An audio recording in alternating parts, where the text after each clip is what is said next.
Karena berbuat baik kepada kedua orang tua adalah seafdol-afdolnya amal. Bahkan amalan yang paling dicintai di sisi Allah Subhanahu wa taala. Dan itu disebutkan di dalam riwayat Bukhari Muslim.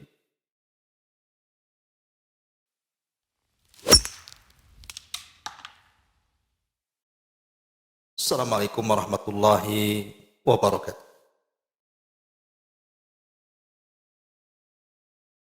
Alhamdulillah wassalatu wassalamu ala Rasulillah wa ala alihi wa sahbihi wa mawalah wa la hawla wa la quwata illa billahi wa ba'du. Alhamdulillah di pagi ini kita bisa duduk kembali di Masjid Sukajadi. Tentu tidak lain dan bukan dalam rangka menuntut ilmu. Salawat dan juga salam tetap kita hadiahkan kepada Rasul kita Nabi besar Muhammad sallallahu alaihi wasallam. Melanjutkan kajian kita masih membahas kitab 175 Jalan Menuju Surga karya Naib bin Mamduh Al-Suud. Dan kita masuk pada poin keempat di antara jalan menuju surga Allah Subhanahu wa taala adalah berbakti kepada kedua orang tua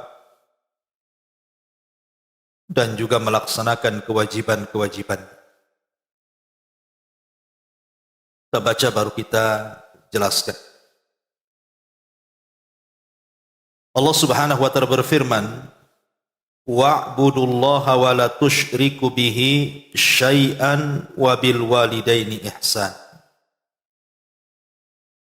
Sembahlah Allah dan janganlah kalian mempersekutukannya dengan satu apapun. Dan hendaklah kalian berbuat baik kepada ibu bapak kalian.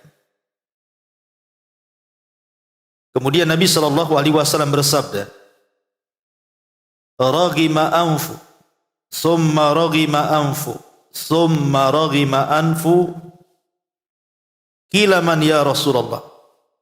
Qala man adraka abawayhi indal kibari ahadahuma aw kilayhima falam yadkhulil jannah. Celaka, kemudian celaka, kemudian celaka. Kemudian Rasul ditanya, siapa yang celaka itu wahai Rasul?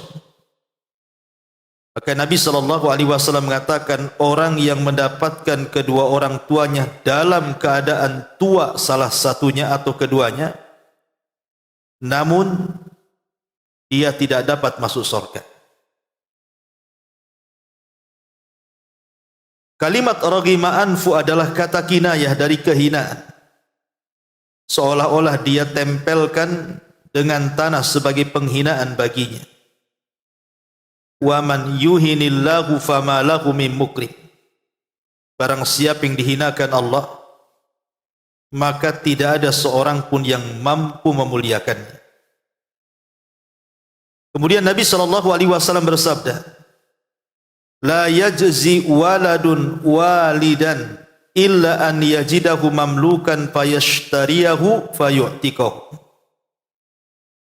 Tidaklah seorang anak dapat membalas kebaikan orang tuanya kecuali apabila dia mendapatkannya dalam keadaan menjadi budak, lalu anak tersebut membelinya dan memerdekakannya. Baik. Ma'asyiral muslimat yang dimuliakan Allah Subhanahu wa taala. Di sini pengarang menjadikan poin yang keempat bahwa salah satu jalan menuju surga Allah Subhanahu wa taala adalah dengan cara birrul walidain.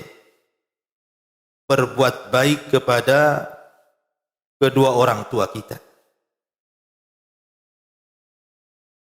Ma'asyiral muslimat yang dimuliakan Allah Azza wa Jalla, kenapa? Bahwa jalan menuju surga itu adalah salah satunya berbuat baik kepada kedua orang tua. Pertama, karena berbuat baik kepada kedua orang tua adalah seafdol-afdolnya amal, bahkan amalan yang paling dicintai di sisi Allah Subhanahu wa taala. Dan itu disebutkan di dalam riwayat Bukhari Muslim dari sahabat Abdullah ibn Mas'ud radhiyallahu an, dia mengatakan, Sa'altun Nabiyya sallallahu alaihi wasallam, aku bertanya kepada Rasul, kata Abdullah ibn Mas'ud, ayyul amali ahabbu ilallah. Rasul, amalan yang paling dicintai Allah itu apa? Maka Nabi sallallahu alaihi wasallam mengatakan, as-salatu ala waqtiha, salat tepat waktu. Kemudian Abdullah ibn Mas'ud bertanya lagi, lalu apa lagi? Maka Rasul mengatakan, birrul walidaini, berbuat baik kepada kedua orang tua. Kemudian Abdullah ibn Mas'ud bertanya lagi, kemudian apa lagi? Maka Rasul mengatakan, al-jihadu fi sabilillah, berjihad di jalan Allah. Lihat bagaimana kedudukan birrul walidain lebih tinggi dibandingkan jihad, karena diletakkan di nomor urut kedua dan di bawah salat 5 waktu. Kemudian yang kedua, karena birrul walidain itu salah satu sebab kita mendapatkan redha-Nya Allah. Dan itu disebutkan dalam hadis Abdullah ibn Amr ibn As radhiyallahu anhuma. Nabi sallallahu alaihi wasallam mengatakan, ridha rabbi fi ridal walidaini wa sukhtu rabbi fi sukhtil walidaini. Keridhaan Allah itu digantungkan kepada kerelaan kedua orang tua, dan murkanya Allah juga digantungkan kepada kemurkaan kedua orang tua. Kemudian yang ketiga, karena berbuat baik kepada orang tua itu, Bu, adalah salah satu penyebab kita diselamatkan dari berbagai macam musibah dunia. Dan itu disebutkan dalam sebuah hadis ketika kita bicara soal 3 orang yang masuk ke dalam gua, kemudian pintu guanya tertutup. Masing-masing orang tidak bisa menyelamatkan dirinya kecuali dengan tawasul dengan amal soleh. Lah salah satu yang bertawasul itu adalah bertawasul dengan kebaikan dia kepada orang tuanya. Kemudian dia mengatakan, Allahumma in kunta ta'lam anni fa'altu dzalika ibtigha'a wajhik fafarrij anna ma nahnu fihi. Ya Allah, kalau seandainya birrul walidainku ada pahalanya dan aku tidak melakukannya kecuali karena mencari wajahmu, maka selamatkan kami di sini. Akhirnya Allah selamatkan tuh orang-orang yang dalam gua yang terkurung karena pintu guanya tertutup batu. Pendalilannya adalah bahwa birrul walidain itu bisa menyelamatkan dari setiap musibah yang kita alami di dunia. Kemudian yang keempat, bahwa birrul walidain itu sebab terbesar memasukkan kita ke dalam sorga, karena kedua orang tua itu adalah awsatu abwabil jannah. Dia adalah pintu-pintu sorga yang terbentang bagi anak-anaknya. Makanya seorang ulama salaf ketika salah seorang orang tuanya meninggal menangis, kemudian dikatakan, kenapa engkau menangis? Maka sang ulama salaf mengatakan, celaka kalian, kemarin aku punya 2 pintu yang bisa memasukkan aku ke sorga, sekarang pintu itu tinggal 1. Jadi di sorga itu ada satu pintu, yang pintu itu hanya dimasuki oleh orang-orang yang birrul walidain. Ini juga kenapa kemudian birrul walidain itu dijadikan jalan menuju sorga. Dan yang terakhir, bahwa Nabi SAW mendoakan dalam hadis yang kita baca ini, siapapun yang hidup orang tuanya tapi tidak menyebabkan dia masuk surga, kata Rasul, rogima anfu thumma rogima anfu thumma rogima anfu, celaka, celaka dan celaka.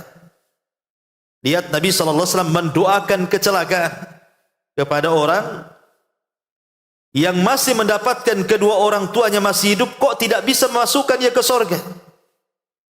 Padahal orang tua itu salah satu jalan terbesar menjadikan kita masuk surga. Baik, sebelum saya bentangkan, saya ingin bercerita sedikit. Di zaman Umar ibn Khattab radhiyallahu an, di zaman Amirul Mukminin Umar ibn Khattab radhiyallahu an, ada seorang sahabat namanya Kilab ibn Umayyah ibnu al-Askar al-Kinani. Jadi ada anak muda yang saleh namanya Kilab ibn Umayyah ibnul Askar al-Kinani.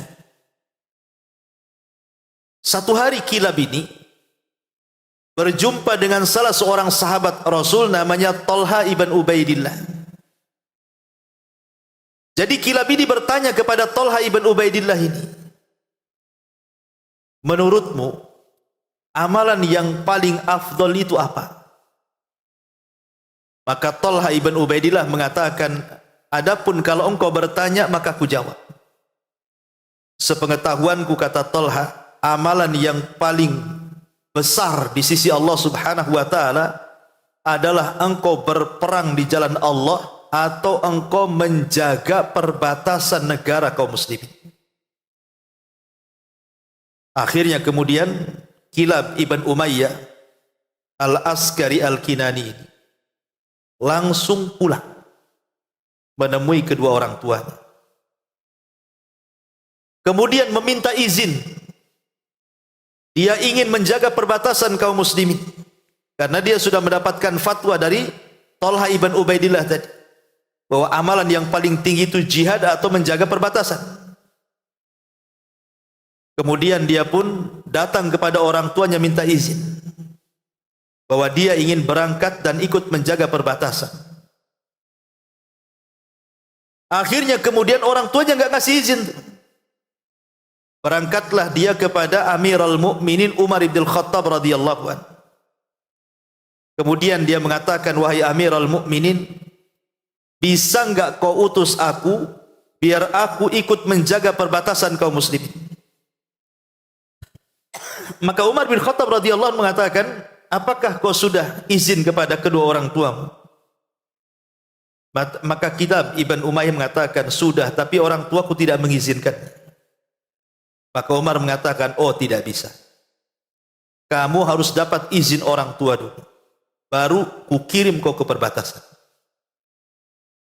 Akhirnya Kilab ibn Umayyah ini balik lagi. Kemudian merayu kedua ibu bapanya itu, menangis-nangis di depan kedua ibu bapanya.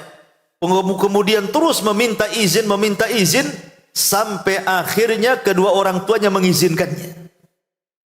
Sudah mengantongi surat izin dari kedua orang tua, dia balik lagi kepada Umar bin Khattab radhiyallahu anhu. Maka Umar pun karena sudah mengantongi izin dari kedua orang tuanya, akhirnya kemudian Kilab ibn Umayyah al-Askari al-Kinani ini dikirim oleh Umar ke perbatasan. Ketika sudah berjalan hari, kemudian bulan dan tahun, orang tuanya merasa kehilangan rindu yang luar biasa kepada Kilab ibn Umayyah. Saking kerinduannya yang bersangatan, terkadang dia melantunkan syair. Biasa orang-orang Arab kalau meluapkan sebuah kecintaan, kerinduan, maka akan merangkai syair itu. Akhirnya Allah takdirkan, karena orang tuanya sudah sangat rindu sekali, menangis setiap hari karena ingin berjumpa dengan Kilab ibn Umayyah ini, sampai akhirnya salah satu dari keduanya, bapaknya, mengalami kebutaan karena setiap hari menangis. Dari sini kita tahu terkadang perasaan orang tua itu kan beda. Ada orang-orang tua yang sangat cinta dengan anaknya karena mungkin anaknya juga berbakti kepada orang tuanya, sampai menangis sampai buta. Seperti kisah Nabi Ayub jadinya kan. Menangis karena sedih kehilangan Yusuf sampai buta. Jadi karena setiap hari mengumandangkan syair kerinduan kepada anaknya, entah kenapa tiba-tiba kemudian dia mengeluarkan syair yang isi syairnya itu justru bukan soal anaknya lagi, tetapi syairnya ditujukan kepada Amirul Mukminin Umar bin Khattab radhiyallahu anhu. Di antara bunyi syairnya adalah, saya akan mengadukan engkau wahai Amirul Mukminin kepada Allah jika aku tidak dipertemukan dengan anakku, katanya. Akhirnya kemudian teman-temannya, ayahnya Kilab ibn Umayyah ini kasihan, karena setiap hari menangis sampai buta, kemudian terus melantunkan syair sampai akhirnya syairnya tersasar kepada Umar bin Khattab dan mengatakan, saya akan adukan engkau wahai Amirul Mukminin di hadapan Allah kalau aku mati, karena engkau yang menghalangi aku tidak berjumpa dengan anakku. Dibawalah ini ayahnya Kilab ibn Umayyah ini ke majelis Umar. Kemudian kata kawannya, wahai Aba Kilab, wahai ayahnya Kilab ibn Umayyah, kumandangkan syairmu tuh, biar Umar tahu, katanya. Akhirnya dia mengumandangkan syair sampai akhirnya isi syairnya persis seperti yang tadi. Saya akan tuntut engkau wahai Amirul Mukminin di hadapan Allah jika aku meninggal dan aku tidak berjumpa dengan anakku, katanya. Kata Umar bin Khattab radhiyallahu anhu, apa salahku, katanya. Dan siapa yang mengumandangkan syair itu, katanya. Akhirnya kemudian dikasih tahu bahwa dia adalah Abu Kilab ibn Umayyah Al-Ashkari Al-Kinani, ayahnya Kilab yang kau utus ke perbatasan itu. Kemudian kata Umar, bukankah dia sudah mengizinkannya? Aku tidak salah, dia sudah mengizinkan anaknya pergi, kok sekarang aku pula yang jadi sasaran syair dia? Ya, tapi dia sangat rindu dengan anaknya. Akhirnya kemudian Umar pun mengatakan, hadapkan Aba Kilab kepadaku. Maka dihadapkan ayahnya Kilab kepada Umar bin Khattab radhiyallahu anhu. Dia sudah buta, dia rindu dengan anaknya. Kemudian dia tetap mengatakan, ya Amirul Mukminin, kalau engkau tidak datangkan anakku, aku akan mengadu di hadapan Allah Subhanahu wa taala jika aku mati. Akhirnya Umar pun kasihan dengan ayahnya. Akhirnya mengutus surat kepada pimpinan perbatasan agar memulangkan Kilab ibn Umayyah Al-Askari supaya pulang. Setelah surat itu sampai, selang beberapa hari, akhirnya kemudian Kilab ibn Umayyah ini pulang. Tapi dia tidak tahu maksud pulangnya apa. Pokoknya Umar bin Khattab selaku Amirul Mukminin sudah pulang. Dan Umar pun tidak memberitahu ayahnya Kilab bahwa anaknya sudah ada. Akhirnya kemudian Umar bin Khattab radhiyallahu mengatakan kepada Kilab ibn Umayyah, tidak mungkin orang tua sayang dengan anak, Bu, kalau anak itu tidak sayang dengan orang tuanya. Pasti ada sesuatu dengan Kilab kepada bapaknya, kepada kedua orang tuanya. Sehingga Umar bertanya kepada Kilab ibn Umayyah ini, bagaimana berbuat baik kamu kedua orang tuamu? Bisa diceritakan enggak? Akhirnya kata Kilab ibn Umayyah, karena engkau yang meminta maka aku jawab. Kata Kilab, demi Allah wahai Amirul Mukminin, setiap orang tuaku menghendaki sesuatu, maka aku akan mencarinya sebelum dia memintanya. Setiap ada keinginan orang tuaku, maka aku akan mencari sebelum dia meminta. Dan kalau seandainya orang tuaku tidak suka dengan aku, maka aku akan meninggalkan sebelum dia meminta untuk meninggalkannya. Kata Umar bin Khattab radhiyallahu anhu, subhanallah, bisa kau tambah lagi? Akhirnya kemudian kata Kilab ibn Umayyah, kebiasaanku setiap malam wahai Amirul Mukminin, maka sepertiga malam aku keluar menuju tempat penangkaran unta. Kemudian aku pun hendak memerah air susu unta itu, tapi sebelum kuperah air susu unta itu, maka susu unta tersebut aku bersihkan dulu sampai mendekati subuh. Pokoknya unta yang mau diperah itu kuikat untanya, kemudian tete unta itu dibersihkan sebersih mungkin, kemudian aku menunggu waktu subuh. Setelah sampai waktu subuh, aku ambil air dari sumur, air yang sangat dingin. Kemudian air itu kurendamkan di tete unta itu, supaya ketika diperah airnya dingin. Kemudian aku perah selepas orang tuaku sholat subuh, maka aku berikanlah air susu itu untuk menjadi sarapan pagi orang tua. Kata Umar radhiyallahu, subhanallah, segitunya engkau menyediakan susu. Iya, bahkan ada yang lebih hebat dibandingkan ini wahai Amirul Mukminin. Tapi saya tidak akan cerita. Akhirnya kemudian Umar bin Khattab radhiyallahu mengatakan kepada Kilab ibn Umayyah, kalau begitu nanti malam buatkan untukku air susu sebagaimana kau buatkan untuk ayah. Buatkan untukku air susu perahan dari unta sebagaimana biasa kau buat untuk ayah. Ya, karena yang memerintahkan Umar, dibuatlah persis seperti dia buatkan kepada ayahnya, sehingga rasanya tidak beda. Jadi setelah sudah dapat tuh air susunya malam-malam itu, mendekati subuh gitu ya, maka selepas sholat subuh, kemudian Kilab ibn Umayyah disuruh menunggu di ruangan. Kemudian Umar bin Khattab memanggil ayahnya. Ayahnya tidak tahu bahwa dia akan dipertemukan dengan anaknya. Dimasukkan ke dalam ruangan. Kata Amirul Mukminin, ya Aba Kilab, wahai bapaknya Kilab, ini ada air susu, minumlah. Dia mengatakan, la hajati li, aku tidak mau, aku hanya ingin berjumpa dengan anak. Kata Umar bin Khattab, minum. Kata Abu Kilab, tidak, aku hanya ingin berjumpa dengan anak. Kata Umar bin Khattab, isyrab, minum. Demi Allah, minumlah air susu itu. Kata Abu Kilab, karena engkau sudah bersumpah atas nama Allah, ya sudah, aku minum. Ketika kemudian air susu itu mau diminum oleh Abu Kilab, tiba-tiba Abu Kilab menangis. Kenapa? Karena rasa air susu yang setiap hari dihidangkan di pagi hari persis seperti buatan anaknya. Dan dia mengatakan, ya Amirul Mukminin, aku sudah mencium bau anakku di air susu ini. Di mana anakku? Aku sudah mencium bau anakku di air susu ini. Aina Ib, di mana anak?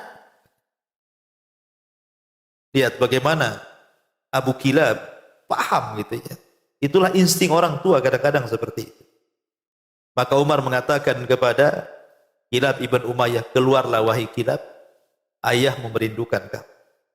Pas keluar, karena dia buta, Bu. Jadi pegang-pegang betul tak anaknya, itu dipegang mukanya. Setelah persis betul anaknya, maka dia menangis. Kata Umar bin Khattab kepada Kilab ibn Umayyah, ya Kilab, engkau mencari sorga sampai ke perbatasan sana. Engkau mencari sorga sampai ke perbatasan sana. Sorgamu lo ada di sini. Pergi, berjihadlah kepada orang tua. Lihat bagaimana di sini kisah Kilab ibn Umayyah al-Askar al-Kinani menunjukkan bahwa sorga itu terkadang ada dalam rumah kita. Cuma kita tidak tahu. Kita mencari sorga jauh-jauh ke sana, rupanya ada pula dalam rumah itu. Makanya dalam majalah yang sangat terkenal di Saudi Arabia, Bu. Bahkan ditulis kisahnya di majalah-majalah, di koran-koran, bahkan dijadikan bahan oleh para khatib Jumat itu, kisahnya tentang kisah seorang laki-laki soleh di Saudi, namanya Haizat. Jadi ada orang namanya Haizat, usianya sudah 60 tahun. Haizan. Jadi Haizan ini dia tidak menikah sampai usia dia 60 tahun. Kenapa alasan dia tidak menikah? Karena dia ingin merawat orang tuanya. Ketika itu ayahnya sudah meninggal, sehingga dia harus merawat orang tuanya sedari remaja sampai dia tua usianya 60 tahun, dan ibunya sudah sampai 80 tahun lebih, masih dirawat oleh Haizan. Ada anak yang tidak menikah hanya gara merawat orang tuanya, karena takut kalau seandainya dia menikah, dia tidak bisa melayani dengan sepenuh hati pelayanannya kepada orang tua. Makanya dia tak mau menikah. Betul-betul ingin birrul walidain. Haizan ini. Tapi bukan orang kaya. Dia orang susah. Tapi berbuat baik kepada orang tuanya luar biasa. Jadi Haizan ini sudah sejak remaja, kemudian dewasa, kemudian tua, dan usianya 60 tahun ini masih merawat orang tuanya, ibunya yang sudah 80 tahun lebih. Tiba-tiba adiknya Haizan yang usianya masih 40 tahun, kebetulan tinggal di kota lain, dan Allah berikan rezeki yang luas. Karena dia masih muda, dia minta kepada abangnya Haizan ini supaya tukaranlah. Engkau sudah lama merawat ibumu, gantian. Kata Haizan, tidak mau. Kalau engkau ingin mengambil ibuku, pada itu saudara kandungnya juga. Kalau engkau hendak mengambil ibuku, tunggu ruhku keluar dari jasadku, baru kau boleh ambil orang tua. Kata adiknya, ya Haizan, dia orang tuaku juga, kenapa kau larang? Pokoknya tidak, sampai ruhku tercabut baru kau boleh ambil ibuku. Kata adiknya, kalau begitu saya akan angkat masalah ini ke mahkamah, ke pengadilan. Terserah, kata Haizan, angkat aja, kata. Akhirnya betul dilaporkanmu ke mahkamah pengadilan di Saudi sana. Akhirnya hakim memanggil Haizan dan adiknya ini. Dan inilah kasus pertama kali yang pernah terjadi rebutan orang tua di pengadilan tinggi di Arab Saudi. Orang kalau datang ke pengadilan itu paling urusan waris, ya kan, kayak ibu gitu, urusan waris, ya. Atau urusan cerai kan itu, ya, atau urusan-urusan yang sifatnya keduniaan. Ini ke mahkamah pengadilan urusan memperjuangkan hak seorang ibu, rebutan ibu. Sehingga hakim ini bingung kan begitu kan, karena dua-duanya adalah anak kandung. Tidak bisa memutuskan bahwa ibunya harus ikut Haizan atau ikut adiknya kan gitu. Akhirnya kata sang hakim mengatakan kepada keduanya, aku tidak mungkin memutuskan kasus kalian sampai kalian datangkan ibu kalian kemari. Kata Haizan, wahai hakim, ibu kami sudah tua, tidak bisa jalan. Kata hakim, tetap aku tidak akan memutuskan perkara ini sebelum datangkan orang tua kemari. Terpaksalah akhirnya ibunya yang sudah lumpuh, sudah nggak bisa bergerak, sudah berbaring, tapi masih mendengar dan bicara, dibawalah ke tengah-tengah pengadilan itu. Kemudian kata sang hakim mengatakan kepada ibunya, wahai ibu, kedua anakmu menuntut hak asuh atas kamu. Saya tidak bisa memutuskan. Saya kembalikan urusan ini kepada engkau, katanya. Engkau yang memutuskan, pilih Haizan atau pilih adiknya. Kau mau ikut sama yang mana, katanya. Aku mengikuti putusanmu, katanya. Kata sang ibu, mustahil wahai hakim. Haizan adalah putraku, dan dia orang yang sudah membesarkan, merawat, melindungiku, dan begitu seterusnya. Adapun adiknya pun anak. Dia banyak membantuku juga mengirim biaya dan begitu seterusnya. Aku tidak bisa memutuskan harus yang mana satu.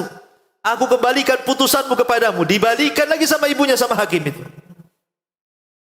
Akhirnya kemudian sang hakim, setelah mereka berkumpul sesama hakim, akhirnya diputuskan bahwa hak asuh jatuh kepada adiknya. Dan dikatakan, ya Haizan, engkau sudah lama merawat orang tua, sedari kau remaja, dewasa, sekarang usiamu sudah 60 tahun. Ekonomi pun kurang, tenaga kamu pun sudah mulai berkurang. Engkau tidak akan sanggup lagi merawat ibu. Biar serahkan kepada adikmu. Menangis Haizan, tidak terima. Ya.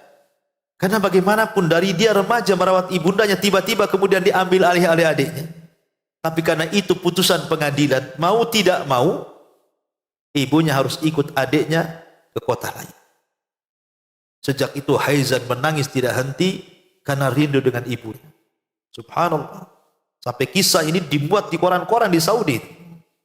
Satu-satunya kisah tentang birrul walidain yang diangkat sampai ke mahkamah. Itulah kisah Haizan. Ma'asyiral muslimat yang dimuliakan Allah Subhanahu wa taala. Kita tahu bahwa hak kepada orang tua ini memang sangat besar sekali. Saya akan sebutkan. Pertama, kita tahu bahwa dalam Al-Quran selalu Allah Subhanahu wa taala iringkan perintah tauhid dengan birrul walidain. Seperti ayat ini. Surah An-Nisa 36. Allah mengatakan, wa'budullaha wa la tusyriku bihi syai'an wa bil walidaini ihsana. Sembahlah Allah dan janganlah kamu mempersekutukan Allah dengan apapun, dan berbaktilah kepada kedua orang tua. Menunjukkan bahwa perintah birrul walidain itu selalu disebut satu nafas dalam Quran dengan perintah tauhid. Menunjukkan apa? Besarnya hak orang tua yang harus kita tunaikan sebagai anak, karena diiringkan senafas dengan tauhid. Yang kedua, birrul walidain itu tercantum dalam perjanjian Bani Israel dengan Nabi Musa alaihi salatu wassalam, di mana Allah katakan dalam surah Al-Baqarah ayat 83, wa id akhadna mitsaqa bani Israil la ta'buduna illallah wa bil walidaini ihsana. Dan sungguh kami telah mengambil perjanjian Bani Israel, salah satu isinya adalah jangan menyembah kecuali kepada Allah dan hendaklah berbuat baik kepada kedua orang tua. Sampai dijadikan satu perjanjian antara Nabi Musa dan Bani Israel. Kemudian yang ketiga, Allah Subhanahu wa taala iringkan antara bersyukur akan nikmat yang Allah anugerahkan kepada kita dan bersyukur akan nikmat yang Allah anugerahkan dari kedua orang tua kepada kita. Kalau bukan karena Allah kemudian orang tua, mungkinkah kita ada di dunia? Mustahil. Adanya saya, adanya ibu, itu karena ada kedua orang tua. Makanya dalam surah Luqman, Allah Subhanahu wa taala mengatakan ayat ke-14, anishkurli wali walidaika ilayyal masir. Kata Allah, hendaklah dia bersyukur akan nikmat-nikmat yang kuanugerahkan, dan hendaklah dia harus bersyukur pula kepada kedua orang tua. Kata Abdullah ibn Abbas radhiyallahu anhu, ada 3 ayat yang saling berkaitan satu dengan yang lainnya dan tidak bisa dipisahkan. Satu, perintah solat dan zakat. Aqimus solat wa atuz zakat. Laksanakan solat, tunaikan zakat. Orang yang solat tidak zakat, solatnya bermasalah. Orang yang zakat tidak solat, zakatnya bermasalah. Maka dua-duanya harus ditunaikan. Ayat yang kedua, atiullaha wa atiur rasul. Taatlah kepada Allah dan taatlah kepada Rasul. Orang kalau hanya taat kepada Allah tapi tidak taat kepada Rasul, maka belum mewujudkan ketaatan. Orang yang hanya taat kepada Rasul tapi tidak taat kepada Allah juga belum mewujudkan ketaatan. Dan yang ketiga ayat yang kita baca, anishkurli wali walidaika ilayyal masir. Bersyukur akan nikmat Allah dan bersyukur akan kebaikan orang tua kepada kita. Orang kalau hanya bersyukur akan nikmat Allah tapi tidak bersyukur kepada kedua orang tua, belum dinyatakan bersyukur. Orang yang bersyukur kepada kedua orang tua tapi tidak bersyukur kepada Allah juga belum dikatakan syukur, kecuali harus mensyukuri dua-duanya. Ini yang ketiga. Yang keempat, birrul walidain itu adalah wasiat dari Allah. Coba kita berpikir, sebelum kita ini mengeluarkan kata-kata yang bisa menyakitkan kedua orang tua, sebelum kita ini melakukan perbuatan yang menyinggung hati orang tua, sebelum kita melakukan hal-hal yang bisa menyobek hati orang tua, pikirlah bahwa birrul walidain itu adalah wasiat dari Allah Subhanahu wa taala. Karena Allah yang mengatakan, wa wassaynal insana biwalidayhi husna. Dan kami berwasiat kepada manusia, kata Allah, jaga, berbuat baiklah kepada kedua orang tua. Logikanya begini, Bu. Kalau sebelum orang tua kita meninggal, kemudian dia berwasiat kepada kita, terkadang kita ini takut kalau tidak melakukan wasiat orang tua, kan? Takut kewalat lah, takut apa gitu ya. Kalau orang tua berwasiat kok kita tidak melakukan wasiatnya. Ini yang berwasiat bukan orang tua kepada kita, tapi Allah. Di antara wasiat Allah itu berbuat baik kepada kedua orang tua. Dan ini menunjukkan bahwa kalau Allah yang berwasiat berarti besar sekali hak orang tua yang harus kita tunaikan selaku anak. Kemudian yang nomor lima, bahwa birrul walidain itu muqaddamun alal jihad, lebih utama dibandingkan jihad. Seperti tadi kasusnya siapa? Kilab ibn Umayyah al-Askar al-Kinani yang saya ceritakan. Karena di zaman Rasul ada laki-laki datang dari Yaman, kemudian safar ke Madinah hanya ingin berjumpa dengan Rasul dan mengatakan, ya Rasulullah, libatkan aku dalam jihad. Kata Rasulullah, ahayyun walidaika, apakah masih hidup kedua orang tua? Maka kemudian dia mengatakan, iya. Ketika aku meninggalkannya, dia menangis, wahai Rasul. Kata Rasulullah, irji fafihi mafajahid, balik berjihadlah kepada kedua orang tuamu, buat keduanya tertawa sebagaimana engkau sudah membuat dia menangis. Ini juga menunjukkan besarnya orang tua sampai di atas jihad, kan itu ya. Kemudian yang nomor enam, saking besarnya hak orang tua yang harus kita tunaikan sebagai anak, sampai-sampai Allah Subhanahu wa taala mengatakan walaupun orang tua kita kafir sekalipun, mungkin orang tua kita bukan muslim, dia kafir, tetap Allah mengatakan wasahibhuma fid dunya ma'rufa, disuruh berbuat baik walaupun kafir. Apalagi orang tua kita muslim, kafir saja suruh berbuat baik. Kecuali kalau seandainya dia mengangkat senjata memerangi Islam, ya lain ceritanya, itu kafir harbi namanya.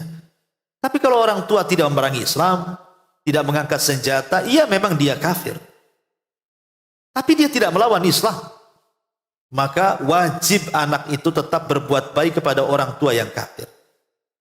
Kemudian yang nomor 7, yang merupakan kenapa hak orang tua itu besar yang harus kita tunaikan selaku anak, sebab Rasul sallallahu alaihi wasallam pernah mengatakan bahwa anak dan hartanya itu milik orang tuanya. Kita ini kalau punya harta milik orang tua kita. Kata Nabi sallallahu alaihi wasallam, anta wa maluka li abik, engkau dan hartamu itu milik bapak. Ya. Jadi kalau seandainya ibu nih punya suami, kemudian suami ingin berbuat baik kepada kedua orang tua, jangan ibu halang-halang. Karena suami ibu dan hartanya itu milik orang tuanya. Karena ada seorang istri itu yang mengajarkan suaminya durhaka dengan kedua orang tuanya. Ada orang itu sampai diaudit dulu tuh. Kalau mau ngirim orang tuanya sampai ketahuan pula. Pasti dikirim ke orang tuanya. Biarin. Yang jelas suami ibu tanggung jawab sama ibu.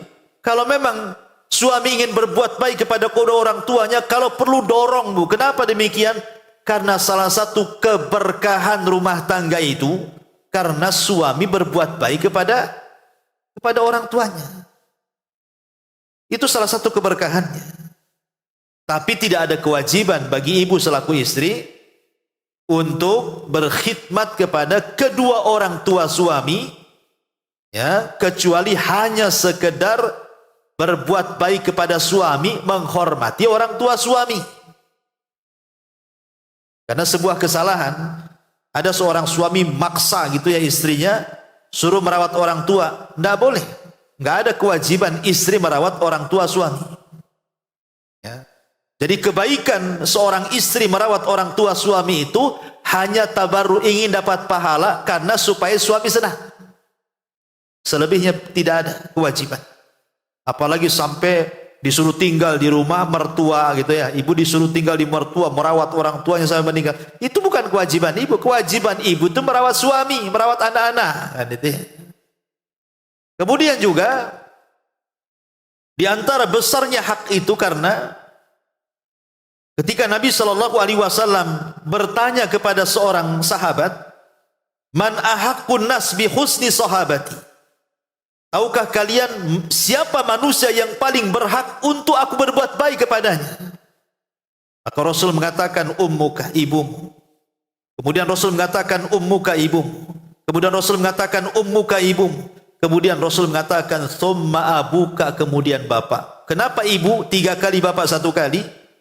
Karena 1, ibu yang mengandung. 2, ibu yang melahirkan. 3, ibu yang menyusukan. Karena sebab 3 perkara inilah Rasul mengatakan ummuka itu karena dia mengandung. Ummuka yang kedua karena dia melahirkan. Ummuka yang ketiga karena dia menyusui. Adapun summa abu karena ayah itu hanya sekedar memberikan nafkah. Maka yang disebut 1 kali. Ma'asyiral muslimat yang dimuliakan Allah Azza wa Jalla, termasuk juga kenapa kemudian yang nomor 9, kenapa besarnya hak orang tua sehingga kita harus melaksanakan hak kita? Karena berbuat baik kepada kedua orang tua itu tidak terputus dengan kematiannya. Ingat ya, ibu berbuat baik sama orang tua itu tidak terputus dengan kematian keduanya. Tetapi masih bisa kita ini berbuat baik kepada kedua orang tua kita walaupun kedua orang tua kita sudah meninggal. Dengan cara apa? Dengan cara apa kita berbuat baik kepada orang tua kita yang sudah meninggal itu? Ulama mengatakan pertama, berbuat baik kepada orang tua yang sudah meninggal, mendoakan supaya dosa-dosa kedua orang tua kita itu diampuni, alias istighfar. Minta kepada Allah, ya Allah ampuni kedua orang tua saya yang sudah meninggal. Yang kedua, selain daripada istighfar keduanya, kemudian juga berdoa kebaikan supaya kedua orang tua kita yang sudah meninggal itu dia dimantapkan jawabannya, diluaskan kuburnya, dimudahkan hisabnya, diangkat derajatnya. Pokoknya doa-doa yang baiklah setelah kematiannya. Kemudian kalau seandainya dia punya hutang, maka sebisa mungkin anak itu membayarnya. Walaupun ulama mengatakan tidak ada kewajiban anak membayar hutang orang tua dari hartanya. Jadi umpamanya orang tua itu meninggal, dia punya harta waris. Yang diwajibkan membayar hutang orang tua itu diambil dari harta waris. Ya, dari harta waris. Kalau tidak punya waris tapi dia punya hutang, apakah juga anaknya harus membayarkan dari uang yang ia usahakan dengan jerih payah? Kata ulama tidak harus. Karena itu kan bukan Anak yang berhutang kan orang tua. Cuman kalau ingin berbuat baik, anak ini ingin berbuat baik sama orang tuanya, kasihan karena hutang itu kan sampai kuburan kan. Akhirnya oleh anak dibayarkan dengan hasil keringatnya. Tapi kalaupun tidak dibayar bukan kewajiban anak. Karena membayar hutang itu harus diambil dari harta waris kalau ada, gitu ya. Kalau tidak ada, ya sudah kan begitu. Karena ada anak yang terbebani dengan hutang orang tuanya sementara penghasilan dia tidak cukup dengan besar hutangnya tuh. Kan jadi membebani keluarga dia kan itu. Dia terpikir hutang bapaknya ratusan juta sementara dia sendiri tidak punya uang sebesar itu. Jadi pontang-panting hanya bayar hutang orang tuanya kan. Makanya para ulama mengatakan bayar hutang itu dari harta waris, bukan dari harta jerih payah anaknya untuk membayarkan hutang orang tua yang sudah meninggal. Kecuali sekali lagi kalau orang anak ini ingin berbuat baik gitu saja. Jadi babnya hanya bab tabarru saja, berbuat baik saja, bukan sebuah kewajiban. Kalau diambil dari harta jerih payah anaknya. Ini yang kedua, membayar hutang-hutangnya. Kemudian yang ketiga, membayar nazarnya. Nah, kalau memang nazar, bernazar, umpamanya orang tua ini sebelum meninggal bernazar ingin haji. Tiba-tiba meninggal sebelum haji, maka anaknya yang menghajikan. Itu pun syaratnya anak yang menghajikan harus haji dulu. Tidak boleh menghajikan orang lain sebelum dia haji, kan itu ya. Nah, kalau sudah haji boleh dia menghajikan. Itu pun sekali lagi diambil dari harta waris. Kalau memang nazar orang tuanya gitu. Bukan diambil dari harta yang kita hasilkan dengan keringat kita. Kecuali kalau kita ingin berbuat baik melaksanakan nazarnya. Kemudian juga tanfid wasiyatuhuma. Kalau dia punya wasiat, maka laksanakan. Itu bentuk birrul walidain setelah kematian. Termasuk juga mengqadha puasanya. Kalau memang orang tua kita ini punya utang puasa. Termasuk juga sedekah. Sedekah kepada kedua orang, untuk orang tua. Ibu sedekah ke masjid diniatkan orang tua. Sedekah ke pesantren diniatkan orang tua. Sedekah ke panti asuhan diniatkan orang tua. Kemudian juga silaturrahim allati la tusal illa bihima. Hubungkan kepada orang-orang yang ketika orang tua hidup itu dia berteman dengan dia. Pamannya ini orang tua ini akrab dengan siapa? Oh akrab dia itu orang tua saya punya kawan Ustaz di Batu Haji itu akrab kali itu. Ah, ibu datangi kawannya itu. Kawan orang tuanya yang semasa hidup dia akrab itu, ibu datangi, ibu sedekah sama dia, berbuat baik sama dia karena dulu ketika dia orang tuanya hidup, dia kawan dekatnya. Jadi menghubungkan silaturahim yang pernah dihubungkan orang tuanya, gitu maksudnya. Dilanjutkan oleh anaknya.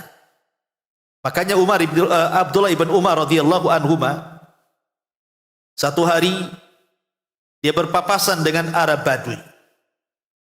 Kemudian tiba-tiba Ibnu Umar memberikan unta yang ditungganginya dan imamah, kain serban di kepalanya kepada Arab Badui itu. Kata Abi Burdah, perawi hadis ini mengatakan, ya Ibnu Umar, kan kau kasih serban saja sudah cukup, kenapa kau kasih pula dengan unta-untamu, katanya. Maka kata Ibnu Umar, celaka engkau. Dia, orang tuanya ini, dulu teman baik bapakku, katanya. Maksudnya Umar bin Khattab radhiyallahu anhu. Makanya aku ingin sambung kembali. Begitulah sahabat. Ya. Kemudian juga yang nomor 10 yang selanjutnya adalah ikramu sadiqihima, memuliakan teman-teman ayahnya, teman-teman orang tuanya, baik dari pihak ibu ataupun pihak ayah. Kemudian selalu menyebut-nyebut kebaikannya dan jangan menyebut-nyebut keburukannya. Ingat Bu, kesalahan anak ini kadang-kadang, ya memanglah mungkin ada sebagian kita itu yang diuji dengan orang tua tidak baik semasa hidup. Boleh jadi menelantarkannya, meletakkan pula di panti asuhan, atau terlalu keras, atau suka marah, memaki, dan begitu seterusnya. Tiba-tiba Allah takdirkan meninggal. Kalau sudah meninggal, jangan pernah mengingat keburukan orang tua. Karena secara umum, jangan lagi orang tua, orang lain saja kalau sudah meninggal, kita dilarang mencela mereka. Rasul mengatakan, la tasubul amwat, jangan kalian cela orang mati. Ini umum, apalagi orang tua. Sebutkan kebaikan saja, jangan sebutkan keburukannya. Supaya jangan menjadi anak durhaka setelah kematiannya. Sebutkan kebaikannya, doakan. Karena kewajiban anak berbuat baik kepada orang tua itu bukan kewajiban barter. Ini kesalahan di masyarakat itu. Jadi anak ini berbuat baik kepada orang tua itu seolah-olah barter. Kalau orang tua saya baik, saya baik. Kalau orang tua saya jahat katanya. Bukan itu. Jadi berbuat baik seorang anak kepada orang tua itu murni perintah Allah. Orang tua mau jahat, orang tua mau zalim, orang tua mau fajir, urusan orang tua dengan Allah. Tapi saya selaku anak diperintahkan Allah untuk berbuat baik. Selesai sampai di sini. Jangan pakai barter. Ya. Sama. Ibu berbuat baik kepada suami itu bukan soal barter. Suami kalau jahat ngapain saya baik kan itu. Suami kalau malas ngapain pula saya semangat. Suami kalau pelit ngapain pula saya dermawan. Bukan begitu, Bu. Ya. Terserah suami mau jahat, mau zalim, mau apa, terserah. Saya diperintahkan Allah untuk menjadi istri yang solehah. Lakukan. Itu maksudnya. Setiap perintah itu bukan sistem barter. Bagaimana anak dengan orang tua atau istri kepada suami atau sebaliknya, dan begitu seterusnya. Sama ibu dengan tetangga juga itu kaidahnya. Tetangga jahat ngapain pula saya baik sama dia. Tidak, berbuat baik kepada tetangga itu perintah Allah, bukan masalah tetangga jahat atau tidak jahatnya. Kita ini selaku manusia diperintahkan Allah berbuat baik, ya sudah berbuat baik sajalah. Kalau hidup itu yang dipegang, Bu, tenang, Bu. Tapi kalau kita berbuat baik karena orang baik, saya jahat karena dia jahat, itu lain ceritanya. Ya, nggak akan tenang hidupnya. Itulah kenapa kemudian hak besar orang tua itu karena tidak terputus dengan kematiannya. Kemudian juga yang terakhir, kenapa kemudian hak orang tua itu besar? Ya, karena ibu harus terpikir bahwa ibu tidak mungkin ada di dunia ini kalau bukan karena Allah kemudian mereka. Terpikirlah. Coba kalau orang tua kita tidak ada, apakah kita jadi ada? Enggak ada. Adanya kita loh gara-gara orang tua. Tentu Allah yang menakdirkan. Makanya ingatlah satu pesan daripada Ibnu Umar radhiyallahu anhu ketika ada orang yang tawaf menggendong orang tuanya berkali-kali mulai dari awal manasik haji sampai selesai manasik haji. Kemudian datang kepada Ibnu Umar dan mengatakan, wahai Ibnu Umar, cukupkah aku berbuat baik kepada kedua orang tuaku? Apa kata Ibnu Umar? Tidak. Kenapa?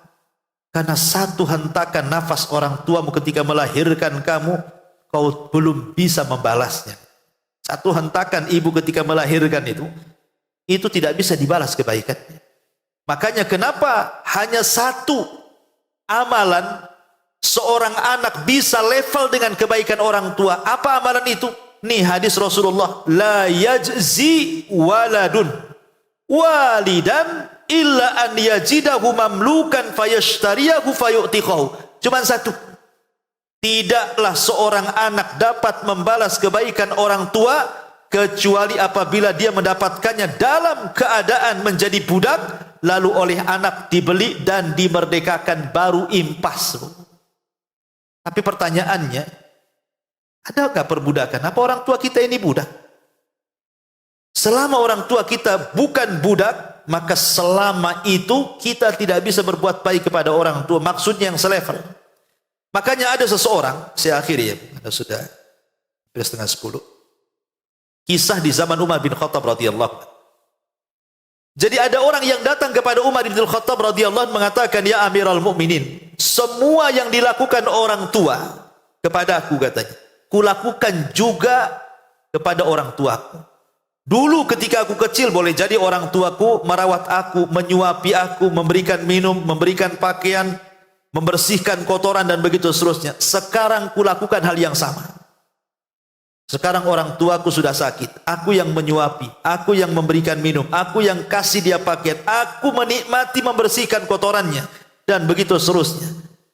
Apakah sudah sama kebaikan wahai Amirul Mukminin? Apa kata Umar? Belum. Kenapa belum? Nih jawabannya. Seandainya ibu merawat orang tua ibu persis seperti orang tua ibu merawat ibu ketika kecil, kata Umar, belum balance kebaikan. Alasan Umar cuma satu. Ketika orang tua merawat kita, Bu, kemudian kita sakit. Kemauan orang tua itu, kalau bisa kita jangan mati. Dan orang tua saja yang mati. Ada orang tua yang rela menebus, sebaiknya kau aja yang hidup, nah gak apa-apa aku mati. Tapi ketika anak merawat orang tua, sehebat apapun anak merawat orang tua itu, pasti ada harapan kematian.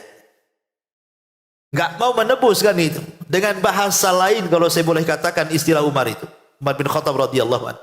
Jadi kalau orang tua meninggal, paling tinggi jawaban kita apa, Bu? Sudah takdirnya. Sudah tua, cemana pula. Ya sudah takdirnya meninggal. Sehingga apabila orang tua ini meninggal, Bu, sampai kapan ibu menangis? Sampai kapan ibu menangis gara-gara orang tua meninggal? Paling lama berapa hari saja menangis. Tapi kalau anak kita meninggal, kadang-kadang orang tua dia sepanjang waktu bisa menangis gara-gara anaknya meninggal. Tapi kalau meninggal orang tua, tangisannya sesaat saja tuh. Sehari dua hari yalah sesegukan kan. Hari ketiga sibuklah cari berangkas itu. Mana sertifikat, mana notarisnya, disimpan di mana. Oh, sibuklah itu larinya ke warisan tuh jadinya kan. Lah itulah kata Umar, sebab kalau orang tua merawat anak itu diharapkan kehidupan anaknya. Tapi kalau anak merawat orang tua itu diharapkan kematian. Makanya enggak sama, ya kan?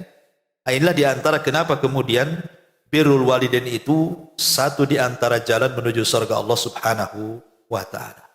Wallahu a'lam bishawab. Sampai di sini, Bu. Kita tutup dengan doa kafaratul majlis. Subhanaka hamdika asyhadu an la ilaha illa anta astaghfiruka wa atubu ilaik.